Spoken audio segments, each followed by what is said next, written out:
TB के सबसे ज्यादा मरीज भोपाल में मिल रहे हैं। पिछले 3 सालों में से इनकी बड़ी वजह यह है कि भोपाल में दूसरे जिलों के लोग भी जांच कराने के लिए आते हैं। दूसरी बात यह है कि टीबी के नए मरीजों की पहचान के लिए जांचें अन्य जिलों के मुकाबले ज्यादा की जाती है। अनुमान के अनुसार प्रति लाख आबादी पर टीबी के 216 मरीज होते हैं, लेकिन हकीकत इससे दुगना मरीज मिल रहे हैं। ऐसे में साफ है कि कई जिलों में जांचों की संख्या कम होने की वजह से नए मरीजों की पहचान नहीं हो पा रही है। क्षय रोग विशेषज्ञ डॉक्टर मनोज शर्मा की माने तो उन्होंने कहा कि पहले जांच का दायरा बहुत कम था, अब जांच का दायरा बढ़ा है तो क्षय रोगियों की संख्या भी बढ़ी है। पहले भी ये बीमारी होती थी, लेकिन उनकी सही जांच नहीं हो पाने से पता नहीं चल पाता था। डॉक्टर वर्मा ने कहा कि अब नई तकनीकी आने से इलाज भी आसान हुआ है।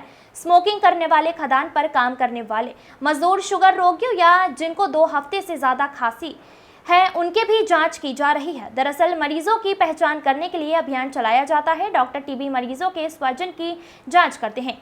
ज्यादा जांचों की वजह से मरीजों की संख्या ज्यादा रहती है। नियमित इलाज से करीब 6 महीने में मरीज ठीक हो जाते हैं। Bureau report.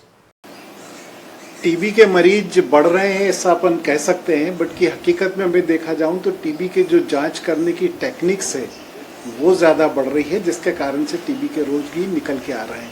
पहले हम जिसको 2 सप्ताह की खांसी होती थी उसकी जांच कराते थे, अब हमारा दायरा बढ़ गया है जिसमें 2 सप्ताह की खांसी हो उसकी भी जांच कराते हैं, 2 सप्ताह का बुखार हो उसकी भी जांच कराते हैं, किसी का वजन कम हो रहा है उसकी भी जांच कराते हैं, किसी को डायबिटिक है उसकी भी जांच कराते हैं, कोई अगर स्मोकिंग करता है उसकी भी हम जांच कराते हैं, कोई खदानों में काम करने वाले श्रमिक भाई हैं उनकी भी जांच कराते हैं। तो हमने जब जांच का दायरा बढ़ाया है तो डेफिनेटली मरीजों की संख्या ज़्यादा निकल के आ रही है, इसलिए ऐसा प्रतीत होता है कि टीबी के मरीज बढ़ रहे हैं।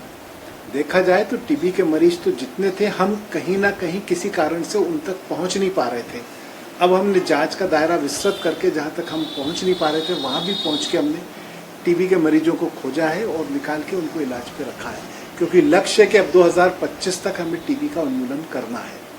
लक्षण की जहाँ तक मैं बात करूँ तो मैंने बताया कि पहले 2 सप्ताह की खांसी थी, अब अगर खांसी के साथ बुखार है या खांसी में खून आ रहा है या सीने के एक्सरे में कोई भी एब्नॉर्मलिटी आ रही है, आपका वजन कम हो रहा है या बच्चे का वजन नहीं बढ़ रहा है या शाम को बुखार आ जाता है, लो ग्रेड फीवर कंटिन्यूस बना हुआ है, तो ये सारे लक्षण अगर आप इनमें से कोई भी एक लक्षण है तो आपको जाकर के टीबी की स्क्रीनिंग या अपनी जांच कराना चाहिए। अगर टीबी नहीं आती है तो बहुत अच्छी बात है, और टीबी आती है तो ये भी अच्छी बात है कि आपकी बीमारी बहुत प्रारंभिक अवस्था में पकड़ ली गई है और इसका इलाज बहुत आसानी से किया जा सकता है।